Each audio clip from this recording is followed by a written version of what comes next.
ये बताना चाहूंगा आपके सुनने वालों को कि सऊदी अरेबिया मीन्स कि मिडल ईस्ट जो है अमेरिका के हाथों से निकल रहा है, शुरुआत हो चुकी है। दर हकीकत इन्होंने कोशिश कर रहे हैं, कोशिश कर रहे हैं, अमेरिकन आज से नहीं कर रहे, बड़ी देर से कोशिश कर रहे हैं। साउथ चाइना सी के अंदर इन्होंने अपनी मोनोपोली बनाने की कोशिश की, इन्होंने इंडिया को अपना, भारत को अपना एलाय बनाया, कोशिश कर रहे हैं। लेकिन एक तो जो वन रोड वन बेल्ट का इनिशिएटिव है, उसके मुकाबले पे ये अपने एलाइज के लिए कोई प्रोग्राम शुरू नहीं कर पाए। दूसरा, इनके जो सबसे बड़ी स्ट्रेंथ थी, जो बल्कि उसके साथ मैं आज एक आपको नई चीज बताना चाहूंगा। अमेरिका की स्ट्रेंथ उसका आर्मी इंडस्ट्रियल कॉम्प्लेक्स है।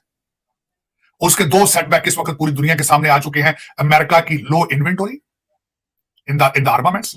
जब इब्राहिम टैंक्स मांगे गए थे यूक्रेन की तरफ से, तो इनकी इन्वेंटोरी में कोई एक भी टैंक मौजूद नहीं था देने के लिए। इन्होंने उनको 30-30 साल पुराने ट्रक यहां से भेजे अगले दिन। दूसरी, हाइपरसोनिक मिसाइल का यहां पे एक तजर्बा किया है, वो नाकाम हुआ है। अब मैं थोड़ा सा आपके सुनने वालों को ये बताना चाहूंगा कि मिसाइल जो होता है उसकी स्पीड आपकी आवाज से या रोशनी की स्पीड से 5 गुना ज्यादा होती है।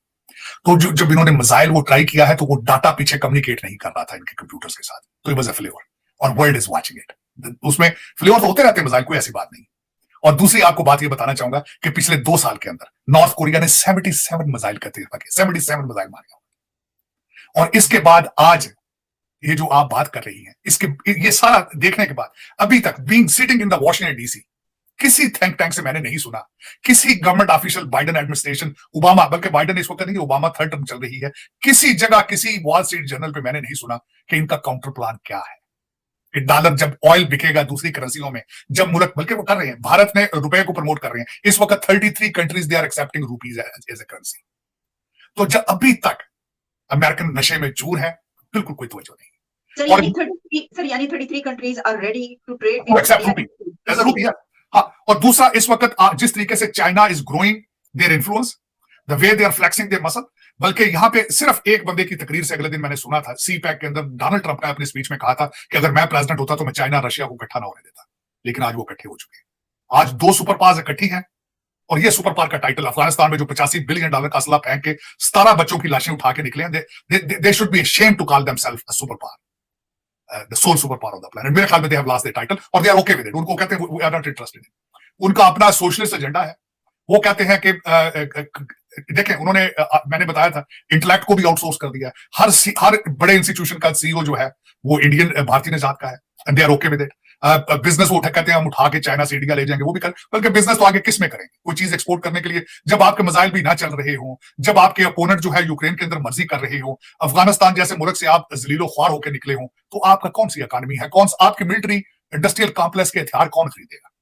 सऊदी अरेबिया सबसे बड़ा कस्टमर था, और कस्टमर थे लोग आपके, वो क्यों खरीदेंगे आपसे जब आप खुद ही डिफेंड नहीं कर पाते अपने आप को? तो ये डी डॉलराइजेशन शुरू हो चुकी है, और दुख की बात यह है कि इनके माथे पे बली नहीं, ये परेशानी नहीं, बिल्कुल नहीं परेशानी। वॉशिंगटन डीसी, जिस तरह कहते हैं ना हमारे पंजाबी में, कहते दूध पी के सोते पे, सत्तू पी के सोते। वो नेपोलियन ने कहा था, उसने कहा था ये चाइनीज को ना उठने दो, ये सोए रहने दो, इनको अफीम खाते रहे, उठ गए, बहुत खतरनाक है। 30 साल के अंदर, 30 साल के अंदर उन्होंने दुनिया कांकर कर लिया आज। ये मैं अफरीन और मैं समझ, और इस वक्त सबसे बड़ी बात यह है कि पूरी दुनिया के अंदर अब उनका system of government looks attractive even. मैं ये समझता हूं कि जमहूरियत का जो डाउनफॉल है, उसमें जो 30 साल की उनकी ग्रोथ है, one party rule is getting more popular, the ideology of popularism and authoritarianism and all of that looks attractive now, क्योंकि उसकी वजह जमहूरियत के अंदर डेडलॉक पे फंसे रहते हैं, एक पार्टी इधर, एक पार्टी इधर, अपनी पार्टी की वफा के अंदर ही जलील करते रहते हैं वोटर्स को, इकोनॉमीज को और जमहूरियत को। तो मेरे ख्याल में इस वक्त जो दुनिया रिजेक्ट कर रही है जमहूरियत, उसके अंदर ये भी एक एलिमेंट जरूर है कि Chinese system of government looks attractive, और ये मेरे ख्याल में दिस इज द फ्यूचर के अंदर यही चीजें आगे काम करेंगी। ये जो सेनेटर, इब्ने सेनेटर, अब वैसे भी जमहूरियत इस वक्त फ्रेंचाइज बन चुकी है, जमहूरियत रही नहीं है अगर देखा जाए तो। देखिए आप डेवलपिंग कंट्रीज के अंदर तो खैर एजुकेशन ही नहीं है कि उनको समझ आए कि जमहूरियत क्या है। ओरिजिनल अगर देखा जाए, मैं आपको थोड़ा सा डिफाइन करना चाहता हूँ, by the government for the people, by the people.